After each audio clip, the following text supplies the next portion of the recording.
I will never forget the day my world collapsed. It started like any other, mundane, routine, predictable. If only I had known what was coming. Maybe I could have stopped it. Maybe I could have done something differently. But fate has a cruel way of playing its hand. I was sitting at the kitchen table, scrolling through emails, half listening to the sound of my son, Tyler, in the next room. The hum of the refrigerator, the occasional creak of the old house. Everything was normal. Until it wasn't. A notification popped up on my phone. Your balance has fallen below the minimum threshold. That didn't make sense. The college fund I had been building for Tyler had more than enough money in it. I opened the banking app, my fingers suddenly unsteady. When I saw the balance, my stomach dropped. Zero. Not low. Not a mistake. Completely wiped out. At first, I thought it was fraud. A banking error. Some kind of glitch. But as I scrolled through the transactions, reality punched me in the gut. Flights, high-end hotels, expensive dinners, all charged to our joint account. All within the past 48 hours. I swallowed hard and called her. Lisa, I said, my voice already shaking. No answer. I tried again. Straight to voicemail. A sickening realization crept over me like a shadow. I stood up, heart pounding, and checked the closet. Her suitcase, gone. I turned to the dresser. Some of her clothes, gone. The bathroom, her things missing. She wasn't coming back. She had drained our son's future and walked out on us. And the worst part? I had no idea why. I stood there, staring at the empty closet, my mind racing. The woman I had loved, the mother of my child, had done the unthinkable. The sound of footsteps behind me made me turn. Tyler, my 10-year-old son, stood in the doorway, rubbing his eyes. Dad? What's wrong? I forced a smile. Nothing, bud. Just looking for something. But kids are sharper than we give them credit for. He frowned, his eyes darting to my phone, where the banking app was still open. Did something happen? I hesitated. He deserved the truth. But how do you tell a child that his mother stole from him and ran off? She's gone, isn't she? Tyler's voice was eerily calm. My breath caught. What? Why would you say that? He shrugged. She's been weird lately. Dressing up more. Leaving without saying where she's going. I heard her talking on the phone last week. She said she was finally done. Done with what? I asked, my voice barely above a whisper. He hesitated, then looked me straight in the eyes. Us. My stomach twisted. I had missed the signs. I had let my guard down. And now, Lisa was gone, leaving nothing but destruction in her wake. I needed answers. I tried calling her again. Voicemail. Then, on a hunch, I opened our credit card statement. The transactions painted a clear picture. First-class plane tickets to Miami, a luxury hotel suite, dinner at a 5-star restaurant. Lisa wasn't alone. My hands shook as I scrolled further. There was another name linked to some of the purchases. A name I didn't recognize. Brandon Carson. Who the hell was Brandon Carson? I was still processing when Tyler spoke again. I think I can find her. I blinked. What? He held up his tablet, eyes sharp with something that unsettled me. I have an idea. Something about the way he said it sent a shiver down my spine. I stared at my son, his small fingers gripping the tablet tightly. There was something in his expression, calm, focused, almost calculating. What do you mean? You can find her? I asked cautiously. Tyler shrugged, tapping on his screen. Mom's not careful. She uses the same password for everything. I've seen her type it before. A chill ran down my spine. Tyler, what are you saying? He turned the tablet toward me. On the screen was Lisa's email inbox, wide open. My breath caught. Jesus, Tyler. I stopped myself. Illegal? Wrong? But was it really, after what she had done? Tyler scrolled through her messages with the precision of someone far beyond his years. She booked a flight to Miami under her name. But look, he pointed to an email confirmation. She booked another ticket for Brandon Carson. Same flight, first class. There it was. Proof. A muscle in my jaw twitched. Who the hell is Brandon Carson? Tyler was already typing. A few seconds later, he pulled up a social media profile. A man, mid-40s, expensive suits, tanned, grinning in front of yachts and Ferraris. He's a scammer, Tyler said. Runs fake investment schemes. People give him money thinking they're getting in on something big, but then he disappears with it. My blood boiled. And Mom ran off with him. Tyler's eyes darkened. Yeah, I took a shaky breath. My son had just done in 5 minutes what would have taken me weeks. He had hacked into his mother's life like it was nothing. I can track her location, Tyler added casually, tapping a few more times. She always leaves her GPS on. A second later, a map popped up. A blinking dot. Miami Beach. There she was. I exhaled sharply. Tyler, But before I could say anything, my phone rang. A number I didn't recognize. I hesitated, then answered. Alex. Lisa. Her voice was shaky, panicked, terrified. Lisa, I said, my voice cold. You have a lot of nerve calling me. Her breathing was ragged. Alex, you don't understand. I made a mistake. Brandon, he's not who I thought he was. I clenched my fist. No kidding. You have to help me. Her voice cracked. Please. He took everything. My money, my cards. I have nothing. And now I think he's watching me. My grip tightened around the phone. The audacity. You stole our son's future, and now you want me to save you? Tyler stared at me, waiting, listening. Lisa let out a choked sob. I don't have anyone else. My son's expression remained unreadable as he muttered, just loud enough for me to hear. She deserves this. And for the first time, I wasn't sure if I disagreed. Lisa was crying on the other end of the line, but I felt nothing. No sympathy. No anger. Just a cold emptiness. You don't have anyone else? I repeated, my voice sharp. That's funny, Lisa. You had us, and you threw us away. She sobbed. Alex, please. I know I messed up. I know I hurt you. But you don't understand, Brandon isn't just a con artist. He's dangerous. I scoffed. So now you expect me to believe you're the victim?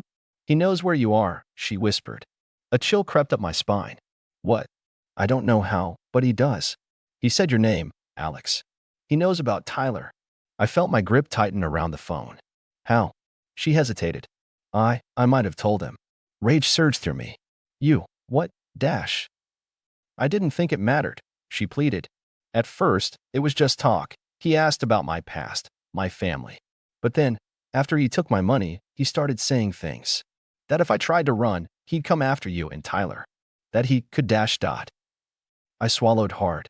Tyler was watching me, his expression unreadable. I don't know what to do, Lisa continued. I need help. I should have hung up. I wanted to hang up. But something in her voice told me she wasn't lying. And if this guy really knew about us, about Tyler, then this wasn't just Lisa's problem anymore. We need to go, I muttered. Tyler didn't even flinch. Where? Somewhere safe. But my son shook his head. No, we don't run. I frowned. Tyler, this isn't a game. This guy could be dangerous. His lips pressed into a thin line. So am I. The way he said it sent a shiver down my spine. Before I could respond, my phone buzzed again. A new message. Unknown number. You should have answered sooner, Alex. Now I have to pay you a visit. My stomach dropped. Brandon Carson was coming, and I had no idea what Tyler was planning to do about it. I stared at the message, my pulse hammering in my ears. You should have answered sooner, Alex. Now I have to pay you a visit. I turned to Tyler, my son, my 10-year-old son, who had already grabbed his tablet and was typing furiously. What are you doing? I asked. Finding him, he muttered without looking up. This isn't a game, Tyler. He glanced at me, his expression calm. I know. That's what scared me. Lisa was still on the phone, her breathing ragged. Alex? What did he say? He's coming. She let out a broken sob. Oh God. He's serious, Alex. You need to leave. You need to. Where is he now? Tyler interrupted. I put the phone on speaker. Lisa, do you know where Brandon is? She sniffled. He was in the hotel when I left, but he has people. I don't know how far his reach goes. Tyler's fingers flew across the screen. He's still in Miami. For now. I stared at him. How do you? I tracked his phone. I opened my mouth, but no words came. My 10-year-old had just casually admitted to hacking into a criminal's phone. Lisa gasped. Tyler, how did you? He ignored her. He has multiple bank accounts. Offshore. Shell companies. He's hiding a lot of money. His lips twitched. But not for long. What are you doing? I asked, my voice uneasy. Tyler didn't answer. He just tapped one final time and then exhaled. Lisa's phone buzzed. Oh my God, she whispered. All his accounts, they're frozen. I turned back to my son, my heart pounding. Tyler, what did you do? He finally looked at me. I made sure he can't hurt us. Lisa let out a shaky breath. That won't stop him. He's going to be furious. Tyler nodded. Yeah, but he'll be busy. Lisa inhaled sharply. What does that mean? Tyler turned his screen around. A forwarded email sent anonymously to the Miami PD. All of Brandon's fraudulent transactions. Every scam. Every offshore transfer. Every crime. With a single click, Tyler had ended him. He won't be coming for us, my son said. The cops will get to him first. Lisa was silent. I was silent. Because for the first time, I realized something terrifying. Tyler hadn't just stopped Brandon. He had destroyed him. And he had done it without blinking. Lisa was still on the line, her breathing shallow.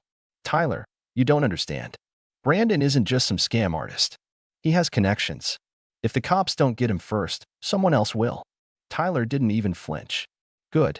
A cold silence filled the room. Tyler, I said carefully, this is serious. He finally looked up at me, his eyes unnervingly calm. I know, it is, Dad. That's why I made sure he couldn't run. Lisa gasped. What do you mean? Tyler turned his screen toward me again. A blinking dot on a map. I sent his location to the police. Right now, he's still at his hotel. But I also sent it to some of the people he scammed. People who, really, want their money back. Lisa's voice dropped to a whisper. Oh my God. I swallowed hard. Tyler, you. The phone buzzed again. A new message. Unknown number. You're going to regret this, kid. Tyler's lips curled into a smirk. No, you will.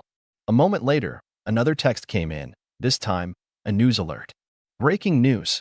FBI raid luxury hotel in Miami. Wanted fraudster Brandon Carson taken into custody. Lisa let out a sob of relief. It's over. But when I looked at Tyler, he wasn't celebrating. He was already back on his tablet, typing again. Tyler, I said, dread pooling in my stomach. It is over, right? He hesitated. And that's when I knew. Tyler wasn't just fighting back. He was playing the game, and he was getting better at it. Tyler didn't answer me right away. Instead, he tapped a few final commands into his tablet before locking the screen and setting it aside. I exhaled. Tell me it's over. He met my gaze, his face unreadable. Brandon's done. That wasn't an answer. Lisa was still on the phone, but she had gone quiet. Maybe she realized the same thing I did. This wasn't just about stopping a bad guy anymore. It was about who Tyler was becoming. I need to get out of here, Lisa muttered. If Brandon talked, they'll be looking for me too. I had no sympathy left for her. That's not my problem, Lisa. She sniffled. Alex, please. Enough, I snapped. You made your bed. Now lie in it.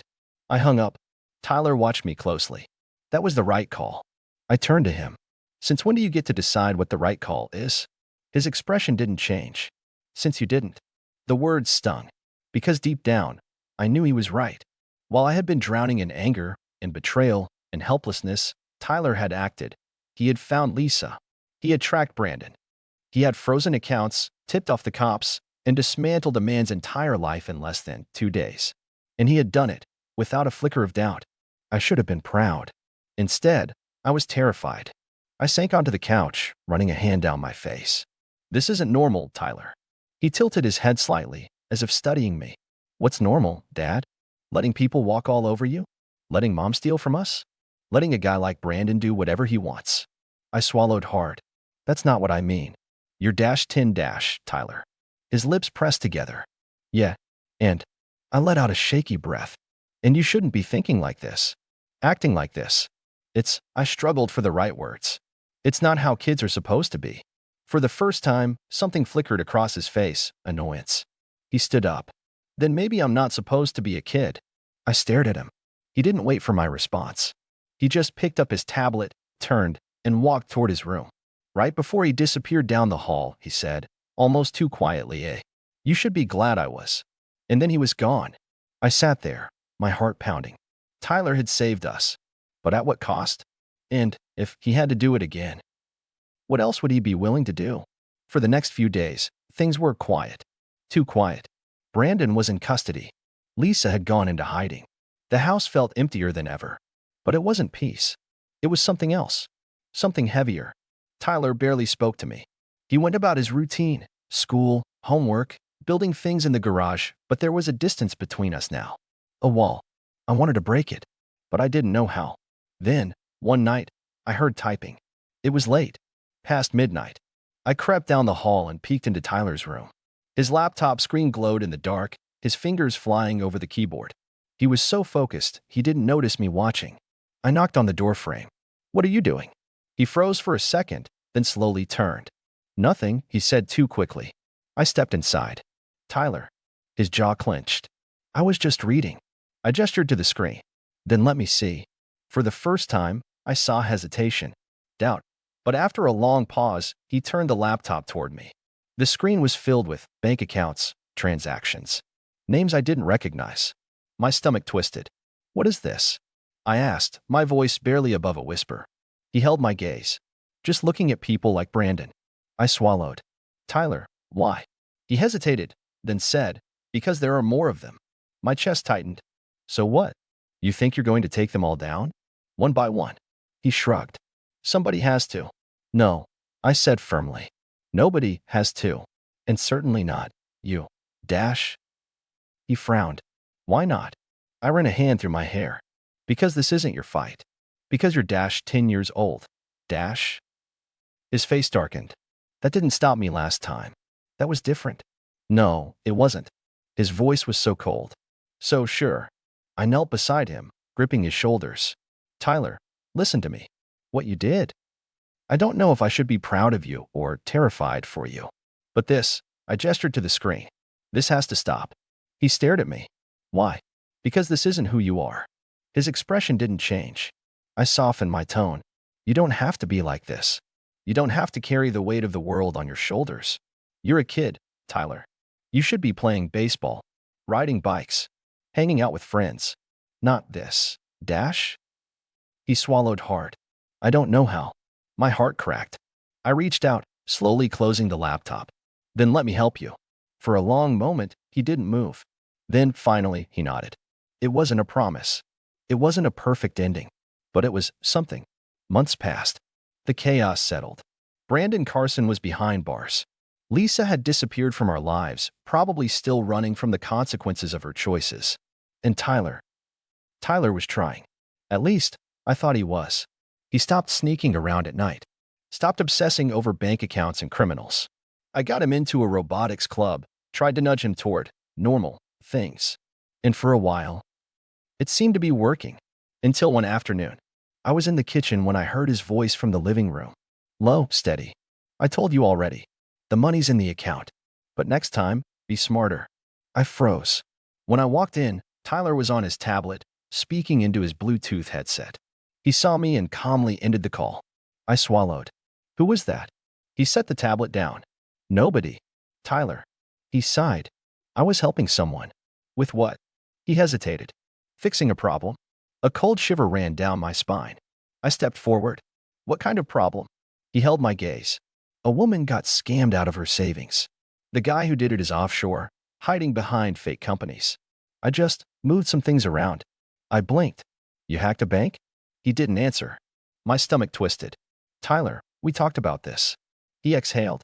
"I'm not stealing Dad. I'm just putting things back where they belong. That's not your decision to make." He tilted his head slightly. "Then whose is it?" I didn't have an answer. Tyler picked up his tablet again. "You always told me to do the right thing." I rubbed my temples. "This isn't right, Tyler. This is dangerous." He stared at me for a long time. Then, softly, he said, "So was doing nothing." A weight settled in my chest. I looked at my son, the brilliant, terrifyingly smart boy who had saved us. But at what cost? I had spent so long trying to pull him back to normal. But maybe Tyler had never been meant for that. Maybe he had already chosen who he was going to be. And the scariest part?